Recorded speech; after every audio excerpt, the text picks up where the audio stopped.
तो 22 से जब से पहलगाम अटैक हुआ है उसके बाद से हमने कई एरियाज़ को एक फोकस एरिया बनाया था जिनको कि हम एक फोकस वे में टारगेट करेंगे।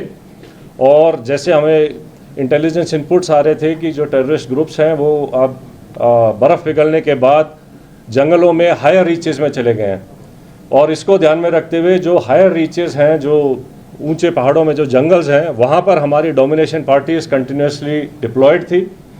12 तारीख की रात को शोपियां के इलाके में जो काटोहलन फॉरेस्ट है और स्पेसिफिकली केलर के एरिया में हमारे को इनपुट आया कि एक टेररिस्ट ग्रुप वहाँ पर हो सकता है।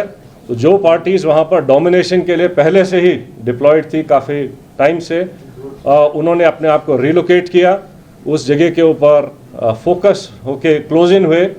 और सुबह के टाइम पे जब उनको वहाँ पर 13th की मॉर्निंग को जब एक सस्पिशियस मूवमेंट दिखाई दी तो पार्टीज़ ने क्लोज इन करके उनको चैलेंज किया, और चैलेंज करने के ऊपर जो है जो टेररिस्ट थे उन्होंने तुरंत फायर खोला। उसके बाद एक एनकाउंटर स्टार्ट हुआ, लेकिन पार्टीज़ ने क्लोज इन करके उनको न्यूट्रलाइज किया।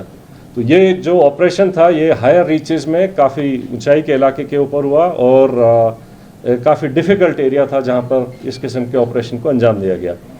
जो सेकेंड ऑपरेशन था जो कि त्राल के इलाके में हुआ था, उसका टेरेन बिल्कुल डिफरेंट है, जो कि एक गांव के अंदर था। तो उसी में इनपुट आई कि शायद एक टेररिस्ट ग्रुप जो है एक गांव के नाडर के इलाके में गांव के अंदर कुछ टाइम के लिए सेटल्ड है, और इमीडिएटली उस विलेज को कॉर्डन किया गया।